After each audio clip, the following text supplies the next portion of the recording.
എല്ലാവർക്കും സോഷ്യോളജിയുടെ ഓൺലൈൻ ക്ലാസ്സിലേക്ക് സ്വാഗതം.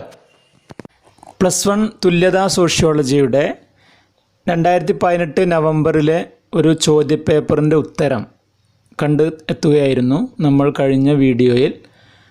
18 വരെയുള്ള ചോദ്യങ്ങളുടെ ഉത്തരങ്ങൾ നാം ഡിസ്കസ് ചെയ്തു. ഇനി 19 മുതൽ 30 വരെയുള്ള ചോദ്യങ്ങളാണ് ഈ വീഡിയോയിൽ നമ്മൾ സോൾവ് ചെയ്യുന്നത്. 19ാമത്തെ ചോദ്യം, describe the role of industrial revolution and capitalism in the emergence of sociology. സമൂഹശാസ്ത്രത്തിൻ്റെ ആവിർഭാവത്തിൽ വ്യാവസായിക വിപ്ലവത്തിനും മുതലാളിത്തത്തിനുമുള്ള പങ്ക് വിവരിക്കുക. വ്യാവസായികവൽക്കരണം അതുപോലെ തന്നെ മുതലാളിത്തം, ഈ രണ്ട് സംഭവങ്ങളും സോഷ്യോളജിയുടെ ഉദയത്തിലേക്ക് നയിച്ച ഭൗതിക പ്രശ്നങ്ങളിൽപ്പെട്ടതാണ്. വ്യാവസായികവൽക്കരണം മുതലാളിത്ത വ്യവസ്ഥയുടെ ആവിർഭാവത്തിന് കാരണമായി. വ്യാവസായിക മുതലാളിത്തം വൻകിട ഉൽപ്പാദനം പ്രോത്സാഹിപ്പിച്ചു, പുതിയ മനോഭാവങ്ങൾ വളർത്തി, തൊഴിൽ രംഗത്ത് അപജയമുണ്ടായി, നഗര സമുദായങ്ങൾ വളർന്നു, യാന്ത്രികമായ തൊഴിൽ വിഭജനമുണ്ടായി, ക്ലോക്ക് കേന്ദ്രീകൃതമായ ജീവിതമുണ്ടായി. ഇത്തരം മാറ്റങ്ങൾ മൂലം സമൂഹത്തിലുണ്ടായ പ്രശ്നങ്ങളെ ശാസ്ത്രീയമായി പഠിക്കാൻ ഒരു ശാസ്ത്രം ആവശ്യമായി വന്നു. അതാണ് സമൂഹശാസ്ത്രം. Industrialisation caused the emergence of capitalism. Industrial capitalism encouraged large scale production, caused new attitudes, degradation of labour occurred, caused the growth of urban community, machine based division of labour, clock regulated life.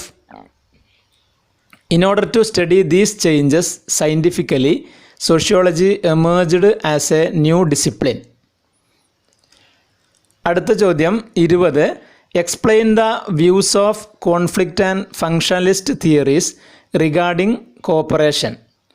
സഹകരണത്തെ സംബന്ധിച്ചുള്ള സംഘടനവാദികളുടെയും നിർവഹണവാദികളുടെയും കാഴ്ചപ്പാട് വിശദീകരിക്കുക. സഹകരണം എന്നത് സാമൂഹ്യ പ്രക്രിയയിൽപ്പെട്ട ഒന്നാണ്. അപ്പോൾ അതിനെക്കുറിച്ച് രണ്ട് തരം കാഴ്ചപ്പാടുകളുണ്ട്. ഒന്ന് നിർവഹണവാദം. നിർവഹണവാദികൾ എല്ലായ്പ്പോഴും സമൂഹത്തിൻ്റെ സിസ്റ്റം മെയിൻ്റനൻസിന് വേണ്ടി, വ്യവസ്ഥയുടെ നിലനിൽപ്പിന് വേണ്ടി വാദിക്കുന്നവരാണ്. നിലവിലുള്ള കാര്യങ്ങൾ നിലനിന്ന് പോകണമെന്ന് വാദിക്കുന്നവരാണ്. അപ്പോൾ നിർവഹണവാദിയുടെ കാഴ്ചപ്പാടനുസരിച്ച് സമൂഹത്തെ സമഗ്രമായി കാണുകയും വ്യവസ്ഥയുടെ ആവശ്യകതയ്ക്ക് ഊന്നൽ നൽകുകയും ചെയ്യുന്നു. സഹകരണം സാമൂഹ്യ വ്യവസ്ഥയെ നിലനിർത്താൻ സഹായിക്കുന്നു. സാമൂഹ്യ വിഭാഗങ്ങൾ വ്യവസ്ഥയെ നിലനിർത്താൻ വേണ്ടി പൊരുത്തപ്പെടുകയും സമരസപ്പെടുകയും ചെയ്യുന്നു. നിർവഹണവാദിയായ എമേൽ ദുർക്കിയും സഹകരണത്തെ സമൂഹത്തിൻ്റെ ധാർമ്മിക ശക്തിയായ ഐക്യദാർഢ്യമായി കാണുന്നു, സോഷ്യൽ സോളിഡാരിറ്റി. എന്നാൽ സംഘടനവാദത്തിൻ്റെ അഭിപ്രായത്തിൽ ജാതി, വർഗം, ലിംഗം എന്നിവയുടെ അടിസ്ഥാനത്തിൽ സമൂഹത്തിൽ പ്രബലരും അബലരുമുള്ളതായി ഈ വാദക്കാർ അഭിപ്രായപ്പെടുന്നു. സഹകരണം ചില പ്രത്യേക സാമൂഹ്യ വിഭാഗങ്ങളുടെ താൽപ്പര്യങ്ങൾ സംരക്ഷിക്കാനുള്ളതാണ്. സഹകരണം അടിച്ചേൽപ്പിക്കുന്നത് കൊണ്ട് പരോക്ഷമായ സംഘർഷത്തിന് കാരണമാകുന്നു. സ്ത്രീകൾ പുരുഷന്മാരോട് സ്വത്ത് വീതം വെക്കുമ്പോഴും കർഷകർ ജന്മിമാരോടും നിർബന്ധ രൂപത്തിൽ സഹകരണം പ്രകടിപ്പിക്കുന്നു. സംഘടനവാദിയായ കാൾ മാർക്സ് മനുഷ്യൻ്റെ അന്തർബോധത്തിന് പ്രാധാന്യം നൽകുന്നു. എന്നാൽ എമേൽ ദുർക്കയും ഐക്യദാർഢ്യത്തിനാണ് പ്രാധാന്യം നൽകുന്നത്. 21ാമത്തെ ചോദ്യം, explain the different stages of social progress proposed by Karl marks.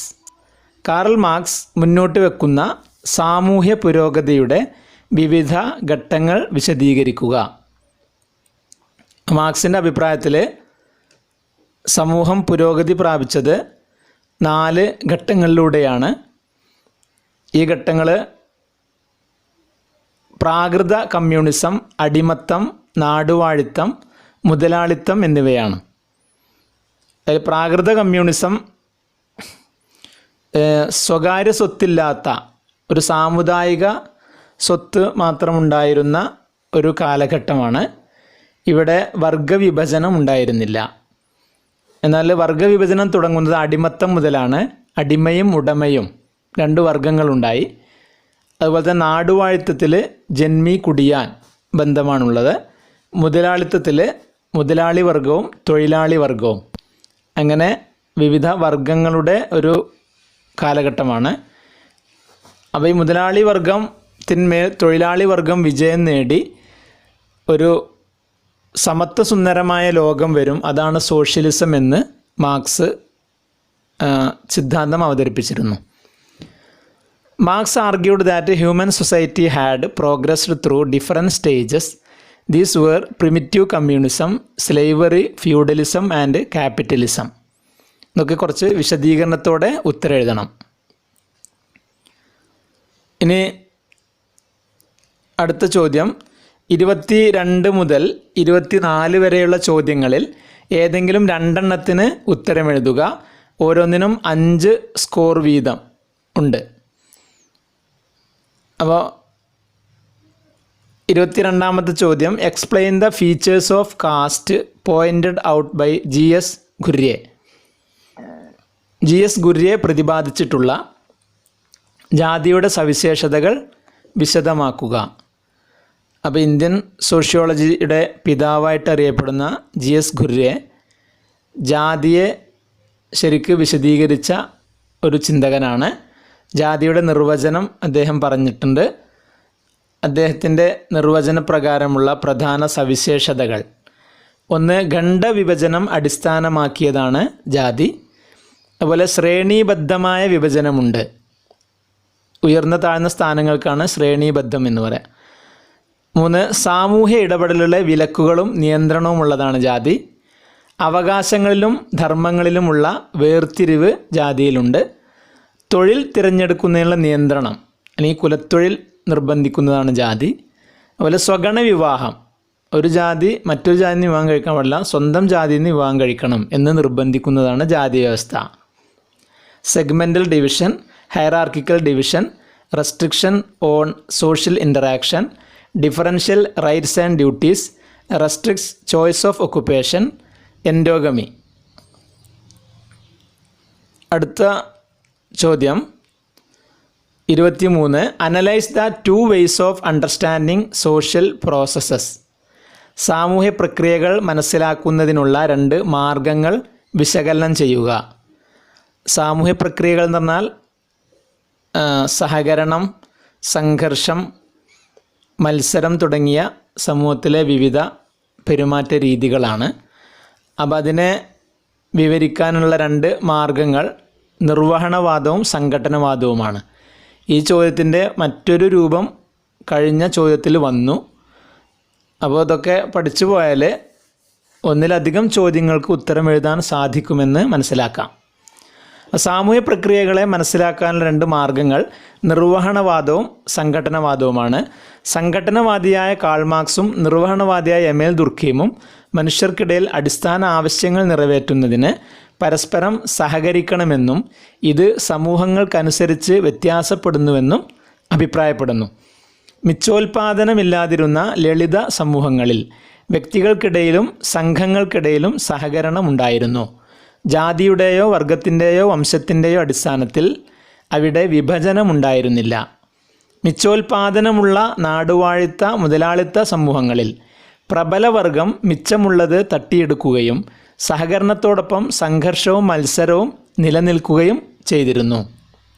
അപ്പോൾ അതാണ് സംഘടനവാദത്തിൻ്റെ കാഴ്ചപ്പാട്. എന്നാൽ നിർവഹണവാദം മൊത്തം സമൂഹത്തിൻ്റെ നിലനിൽപ്പിന് വേണ്ടി സമൂഹത്തിൻ്റെ വ്യത്യസ്ത ഭാഗങ്ങൾ പ്രവർത്തിക്കുന്നുവെന്നാണ് നിർവഹണവാദികൾ അഭിപ്രായപ്പെടുന്നത്. ഈ അടിസ്ഥാനത്തിൽ സഹകരണം, സംഘർഷം, മത്സരം എന്നിവ എല്ലാ സമൂഹങ്ങളിലും കാണപ്പെടുന്ന പ്രക്രിയകളാണ്. മനുഷ്യർക്കിടയിലെ പരസ്പര പ്രവർത്തനങ്ങളുടെ ഫലമായി ഉണ്ടാകുന്നതാണിവ. വ്യവസ്ഥയുടെ നിലനിൽപ്പിന് വേണ്ടിയുള്ളതാണെന്നതിനാൽ മത്സരവും സംഘർഷവും കൂടുതൽ സങ്കീർണമാകാതെ പരിഹരിക്കപ്പെടുന്നതും സമൂഹത്തെ പല രീതിയിലും സഹായിക്കുന്നതുമാണെന്ന് നിർവഹണവാദികൾ അഭിപ്രായപ്പെടുന്നു. സംഘർഷത്തിന് നല്ല പോസിറ്റീവ് ഗുണങ്ങളുണ്ടെന്ന് പറയുന്ന സാമൂഹ്യ ചിന്തകർ നിർവഹണവാദികളിലുണ്ട്. ഇപ്പോൾ പ്രഷർ കുക്കറിൻ്റെ തത്വം, സേഫ്റ്റി വാൾവ് തിയറി അവതരിപ്പിച്ച കോസറിനെ പോലുള്ള ചിന്തകർ എന്ന് പറഞ്ഞാൽ ഈ സംഘർഷം ഉണ്ടാവുന്നത് സമൂഹത്തിന് ഗുണമാണ്, അപ്പോൾ അതൊക്കെ സമൂഹത്തിൻ്റെ നിലനിൽപ്പിന് ആവശ്യമാണ്. കാരണം സംഘർഷം മനസ്സിലിങ്ങനെ തിങ്ങി നിൽക്കുമ്പോൾ അത് ഇടക്കിടക്ക് പുറത്ത് വിടണം, എന്നാലേ ഒരു ഫ്രീഡം കിട്ടുള്ളൂ എന്നൊക്കെ അഭിപ്രായപ്പെടുന്ന ചിന്തകർ നിർവഹണവാദികളിലുണ്ട്. ഇംഗ്ലീഷ് 23ാമത്തെ ചോദ്യത്തിൻ്റെ English 2 ways of understanding social processes are functionalism and conflict approach. Karl Marx, the social thinker associated with the conflict perspective, and Emil Durkheim, the social thinker associated with a functionalist perspective, presume that human beings have to cooperate to meet their basic needs and to produce and changed from one historical society to another. In simple societies where no surplus was produced, there was cooperation between individuals and groups who were not divided on class or caste or race lines. But in feudal or capitalist societies where surplus is produced, the dominant class appropriates the surplus, and cooperation would necessarily involve potential conflict and competition. The functionalist perspective rests upon the assumption that different parts or organs of society have a function or role to play for the broader maintenance and functioning of the whole society. Seen from this perspective, cooperation, competition, and conflict can be seen as universal features of all societies, explained as the result of the inevitable interactions among human living in society and pursuing their ends. Since the focus is on the system's sustenance, competition and conflict is looked at with the understanding that in most cases they tend to get resolved without too much distress, and that they may even help society in various ways. അടുത്ത ചോദ്യം 24. Analyse social survey as a method of study in sociology. സമൂഹശാസ്ത്രത്തിലെ ഒരു പഠനമാർഗം എന്ന നിലയിൽ സാമൂഹ്യ സർവേയെ വിശകലനം ചെയ്യുക. അപ്പോൾ സോഷ്യോളജിക്കൽ റിസർച്ചിൽ ഒരു പ്രധാന രീതിയാണ് സാമൂഹ്യ സർവേ. സാമൂഹ്യ സർവേ ഒരു വലിയ ജനസംഖ്യയിലെ ചെറിയ വിഭാഗത്തെ മാത്രം പഠിച്ചുകൊണ്ട് അതിലൂടെ ലഭ്യമാകുന്ന നിഗമനങ്ങളെ വലിയ ജനസംഖ്യയിലേക്ക് സാമാന്യവൽക്കരിക്കാൻ സൗകര്യമൊരുക്കുന്ന സാമൂഹ്യ ഗവേഷണ രീതിയാണ് സർവേ. അതിനായി വിഷയം കണ്ടെത്തണം, പഠന മേഖലയുടെ പരിധി നിർണ്ണയിക്കണം, ചോദ്യാവലി തയ്യാറാക്കണം, ദത്തങ്ങൾ ശേഖരിക്കുകയും ക്രോഡീകരിക്കുകയും വിശകലനം നടത്തുകയും വേണം. കണ്ടെത്തലുകൾ ഗ്രാഫിക് രീതി ഉപയോഗിച്ച് അവതരിപ്പിക്കണം. സാമ്പിൾ സർവേയിൽ സ്ഥിരത സാമ്പിളിംഗ്, യാദൃശ്ചിക സാമ്പിളിംഗ് എന്നിവയാണ് പ്രധാനമായും ഉപയോഗിക്കുന്നത്. പഠിക്കാൻ വേണ്ടി എടുക്കുന്ന ചെറിയ വിഭാഗത്തെ സാമ്പിളെന്നും സാമാന്യവൽക്കരിക്കപ്പെടുന്ന വലിയ ജനസംഖ്യയെ സമഷ്ടി എന്നും പറയുന്നു. സാമ്പിളുമായി ബന്ധപ്പെട്ടുണ്ടാകുന്ന പിഴവുകളാണ് സാമ്പിളിംഗ് പിശകുകൾ. അല്ലാത്ത പിഴവുകളാണ് സാമ്പിളേതര പിശകുകൾ. ആഴത്തിലുള്ള വിലയിരുത്തലിന് പര്യാപ്തമല്ലെങ്കിലും വലിയ ജനവിഭാഗത്തെ കുറഞ്ഞ സമയം കൊണ്ട് പഠിക്കാൻ സാധിക്കുന്ന ഗവേഷണ രീതിയാണ് survey. Social survey is a good research method which enables the generalization of inferences got from the studying of small portion of population upon large population.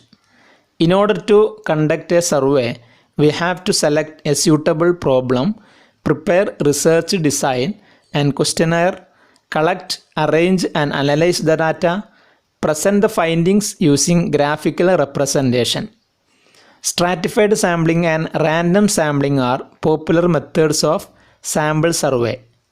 Sample is the small portion of the population, and the larger population in which the inferences are generalized is called population. The errors related to the sample is called sampling error, and the errors not related to the sample is called non-sampling error. Through social survey, we can study a larger segment of population in a short period without in-depth information. അടുത്ത ചോദ്യം 25 മുതൽ 27 വരെയുള്ള ചോദ്യങ്ങളിൽ ഏതെങ്കിലും രണ്ടെണ്ണത്തിന് ഉത്തരമെഴുതുക. ഓരോന്നിനും 6 score വീതം. 25. What do you mean by social stratification? Describe caste and class as different forms of social stratifications. സാമൂഹ്യ ശ്രേണീകരണം എന്നതുകൊണ്ട് അർത്ഥമാക്കുന്നതെന്ത്? വ്യത്യസ്ത രൂപത്തിലുള്ള സാമൂഹ്യ ശ്രേണീകരണങ്ങളെന്ന നിലയിൽ ജാതിയെക്കുറിച്ചും വർഗത്തെക്കുറിച്ചും എന്നാണ് വേണ്ടത്, വർഗത്തെക്കുറിച്ചും വിശദീകരിക്കുക. സാമൂഹ്യ ശ്രേണീകരണത്തിന് 4 രൂപങ്ങൾ ചർച്ച ചെയ്തിരുന്നു: അടിമത്തം, എസ്റ്റേറ്റ്, വർഗം, ജാതി എന്നിവ. അപ്പോൾ ഇതിൽ 2 ചോദിച്ചിട്ടുള്ളത്. സമൂഹത്തിലെ സംഘങ്ങൾക്കിടയിൽ നിലനിൽക്കുന്ന ഘടനാപരമായ അസമത്വങ്ങളെയാണ് സാമൂഹിക ശ്രേണീകരണം എന്ന് പറയുന്നത്. ഇന്ത്യയിൽ മാത്രം കാണപ്പെടുന്ന സാമൂഹ്യ ശ്രേണീകരണമാണ് ജാതി. ശുദ്ധാശുദ്ധ ബോധമാണ് ജാതിയുടെ അടിസ്ഥാനം. ജന്മം, ആരോപിത പദവി, സ്വഗണ വിവാഹം, കുലത്തൊഴിൽ, ഖണ്ഡവിഭജനം എന്നിവയാണ് സവിശേഷതകൾ. നഗരവൽക്കരണം, വ്യവസായവൽക്കരണം, നിയമനിർമ്മാണം, ജനാധിപത്യം, സാർവത്രിക വിദ്യാഭ്യാസം എന്നിവ ജാതി വ്യവസ്ഥയിൽ വലിയ മാറ്റങ്ങളുണ്ടാക്കി. സാമ്പത്തിക തലത്തിൽ ഒരേ പദവി വഹിക്കുന്ന ഗണത്തെ വർഗം എന്ന് പറയുന്നു. കാൾ മാർക്സ് ഉൽപാദനോപാധികളുമായുള്ള ബന്ധത്തെയും മാക്സ് വെബർ ജീവിത അവസരങ്ങളെയും വർഗത്തിൻ്റെ അടിസ്ഥാനമായി കണ്ടു. ആർജിത പദവി, തുറന്ന വ്യവസ്ഥ, സാർവത്രികം, മത്സരം, നേട്ടത്തെ ലക്ഷ്യമാക്കിയുള്ളത് എന്നിവയാണ് പ്രധാന സവിശേഷതകൾ. അപ്പോൾ ചെറിയ വിശദീകരണത്തോടെ ഈ പോയിന്റുകൾ എഴുതണം. Social stratification is the structured inequalities between groups in society. Caste is a form of stratification found only in India. Purity and pollution is the basis of caste. Birth, ascribed status, endogamy, traditional occupation, and segmental division are features of caste. Urbanization, industrialization, legislation, democracy, and universal education changed the caste system.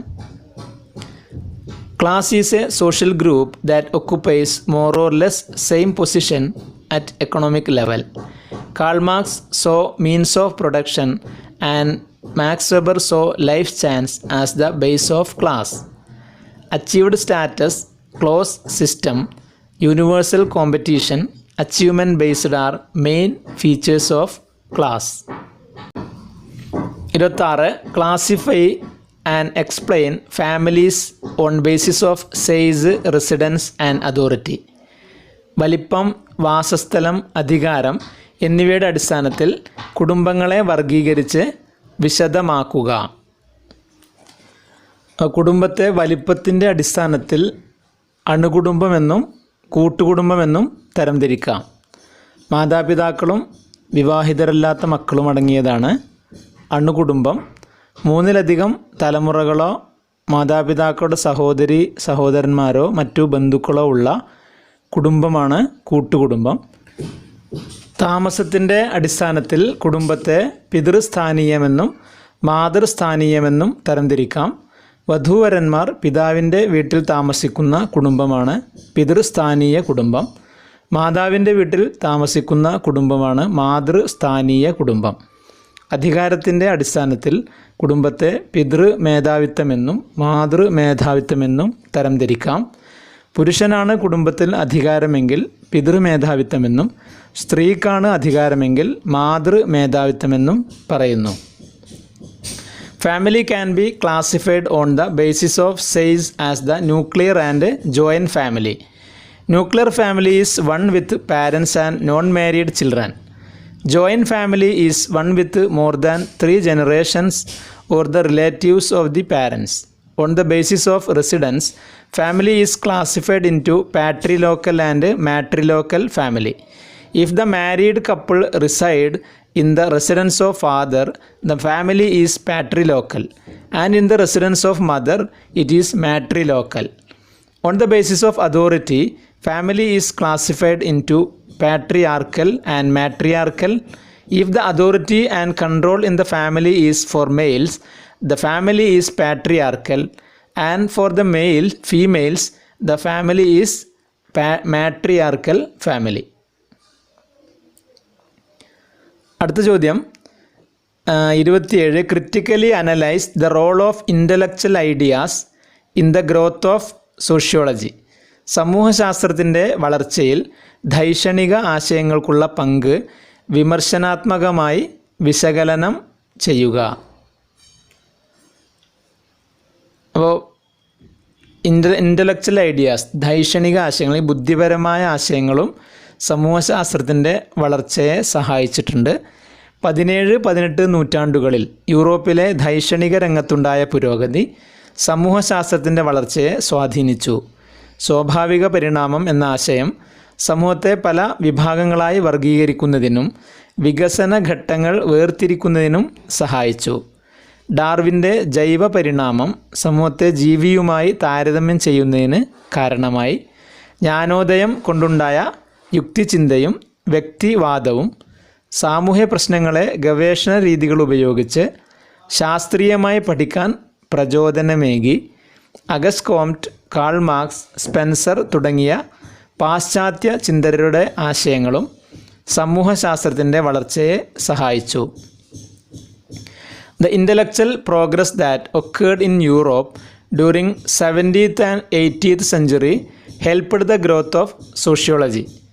The idea of natural evolution helped to classify society and distinguish the developmental stages. Organic evolution of Charles Darwin caused organic analogy. The rational thinking and individualism fostered by Enlightenment helped to analyze the social problems scientifically using research methods. The ideas of early Western thinkers like Auguste Comte, Karl Marx and Spencer helped the growth of sociology. അടുത്ത ചോദ്യം 28 മുതൽ 30 വരെയുള്ള ചോദ്യങ്ങളിൽ ഏതെങ്കിലും രണ്ടെണ്ണത്തിന് ഉത്തരമെഴുതുക. ഓരോന്നിനും 8 score വീതം. 28ാമത്തെ ചോദ്യം. Socialisation is a process extending from birth to death. Examine validity of the statement by explaining the nature and agencies of socialization. ജനനം മുതൽ മരണം വരെ നീണ്ടു നിൽക്കുന്ന പ്രക്രിയയാണ് സാമൂഹീകരണം. സാമൂഹീകരണത്തിൻ്റെ സ്വഭാവം, ഏജൻസികൾ എന്നിവ വിശദമാക്കി ഈ പ്രസ്താവനയുടെ സാധ്യത പരിശോധിക്കുക. സാമൂഹീകരണം എന്നത് ഒരു വ്യക്തി സമൂഹത്തിൻ്റെ ഭാഗമാകുന്ന പ്രക്രിയയാണ്. ജനനം മുതൽ മരണം വരെ നീണ്ടു നിൽക്കുന്ന ഒരു പ്രക്രിയയാണ് സാമൂഹീകരണം. കുഞ്ഞായിരിക്കുമ്പോൾ കുടുംബത്തിൽ നിന്ന് ആരംഭിച്ച് വളരുന്നതിനനുസരിച്ച് പല ഏജൻസികളിൽ നിന്നായി കുട്ടി സമൂഹത്തിൽ അനുസരിക്കേണ്ട വഴക്കങ്ങളും നിയമങ്ങളും പഠിച്ചുകൊണ്ടിരിക്കുന്നു. ശരിയായ സമയത്ത് സാമൂഹീകരണം ലഭിച്ചില്ലെങ്കിൽ മനുഷ്യ സ്വഭാവത്തിന് പകരം മൃഗ സ്വഭാവമുണ്ടാകുമെന്ന് ചെന്നായ വളർത്തിയ കുട്ടിയുടെ സംഭവം ഓർമ്മിപ്പിക്കുന്നു. സാമൂഹീകരണത്തിൻ്റെ വിവിധ ഏജൻസികളാണ് കുടുംബം, വിദ്യാലയം, സമസംഘം, ബഹുജന മാധ്യമം, മതം, തൊഴിൽ സംഘം, ആചാരങ്ങൾ തുടങ്ങിയവ. ഇവ ചെറിയ വിശദീകരണത്തോടെ എഴുതണം. Socialization is lifelong process that begins from birth to death. In the childhood, the socialization starts from family members and the child learns social norms and rules from different agencies. The story of wolf children tells that the child will learn animal behavior if he didn't get proper socialization in the right time. The different agencies of socialization are family, school, peer group, mass media, religion, professional group, customs and rituals. Write this with some explanation. അടുത്ത ചോദ്യം 29. Environmental problems are also social problems. Evaluate the argument with example. പരിസ്ഥിതി പ്രശ്നങ്ങൾ സാമൂഹ്യ പ്രശ്നങ്ങളുമാണ്. ഉദാഹരണ സഹിതം ഈ വാദഗതി വിലയിരുത്തുക. പരിസ്ഥിതി പ്രശ്നങ്ങൾക്ക് കാരണം പ്രധാനമായും സാമൂഹിക അസമത്വങ്ങളാണ്. സാമൂഹിക അസമത്വങ്ങളാണ് പരിസ്ഥിതി പ്രശ്നങ്ങൾക്ക് രൂപം നൽകുന്നത്. ചിലർ പാരിസ്ഥിതിക പ്രശ്നങ്ങളിൽ നിന്ന് രക്ഷ നേടുന്നത് സാമൂഹ്യ പദവിയും രാഷ്ട്രീയ അധികാരവും ഉപയോഗിച്ചാണ്. ഉദാഹരണമായി ഗുജറാത്തിലെ കച്ച് മേഖലയിൽ സമ്പന്നർ വലിയ കുഴൽ കിണറുകൾ കുഴിച്ച് കൃഷി ചെയ്യുമ്പോൾ സമീപത്തെ ദരിദ്രർ കുടിവെള്ളത്തിന് കിലോമീറ്ററുകൾ സഞ്ചരിക്കേണ്ടി വരുന്നു. ഉയർന്ന വൈദ്യുതിയും വെള്ളവും ഉപയോഗിച്ച് സമ്പന്നർ മഞ്ഞു ഗോപുരങ്ങളും വാട്ടർ തീം പാർക്കുകളും ഉണ്ടാക്കുമ്പോൾ പാവപ്പെട്ടവർക്ക് വെളിച്ചത്തിന് പോലും വൈദ്യുതി ഇല്ലാതാകുന്നു. കുട്ടികളുടെ പഠനം മുടങ്ങുന്നു. വിനോദത്തിനും വ്യായാമത്തിനും വിശാലമായ പാർക്കുകൾ സമ്പന്നർ ഉപയോഗിക്കുമ്പോൾ ചേരിവാസികളും പാവങ്ങളും വെളിയിട വിസർജനം നടത്തിയതിന് ശിക്ഷിക്കപ്പെടുന്ന അവസ്ഥയുണ്ടാകുന്നു. Social inequalities give rise to environmental problems. Someone use their power and social status to escape from environmental problems while powerless become victims. For example, the rich people in Kutch region of Gujarat dig borewells to irrigate their farms. The poor people in the neighborhood walk for miles for drinking water. Higher class construct snow domes and water theme parks using high electricity and more water. The poor class lack in electricity and suffer from power cut and their children cannot study in the night. The higher classes in the city use parks for entertainment and exercise. The slum dwellers and the poor people are punished for urinating and using this park as a space for toilet. 30th ചോദ്യം. Examine the process through which social order and social change is achieved in urban areas. നഗരപ്രദേശങ്ങളിൽ സാമൂഹ്യ ക്രമവും സാമൂഹ്യ മാറ്റവും ഉറപ്പുവരുത്തുന്ന പ്രക്രിയകൾ പരിശോധിക്കുക. നഗരങ്ങളിലെ സാമൂഹ്യക്രമം നിർണ്ണയിക്കുന്നത് സ്ഥല ദൗർലഭ്യമാണ്. ഇത് നഗരത്തിലെ പല സാമൂഹ്യ പ്രശ്നങ്ങൾക്കും ഇടയാക്കുന്നു. പാർപ്പിട സൗകര്യങ്ങൾ ഏർപ്പെടുത്തുക, ഗതാഗത സൗകര്യങ്ങൾ മെച്ചപ്പെടുത്തുക, വാസസ്ഥലങ്ങൾ വ്യാവസായിക കേന്ദ്രങ്ങളോടൊപ്പം നിലനിർത്തി കൊണ്ടുപോവുക, പൊതുജനാരോഗ്യം, ശുചിത്വം, സമാധാന പരിപാലനം എന്നിവ ഉറപ്പുവരുത്തുക നാഗരിക സാമൂഹ്യക്രമം നിലനിർത്തുന്നതിന് ആവശ്യമായ കാര്യങ്ങളാണ് ഈ പറഞ്ഞവ. നഗരങ്ങളിലെ ഏക സമുദായവൽക്കരണവും ബന്ധിത സമുദായങ്ങളും കുലീനവൽക്കരണവും സാമൂഹ്യ മാറ്റത്തിൻ്റെ ഭാഗമാണ്. ഈ പറഞ്ഞ കാര്യങ്ങളൊക്കെ ചെറിയ വിശദീകരണത്തോടെ എഴുതേണ്ടതാണ്. The social order in the cities and towns is determined by the shortage of space. It creates a lot of problems in cities.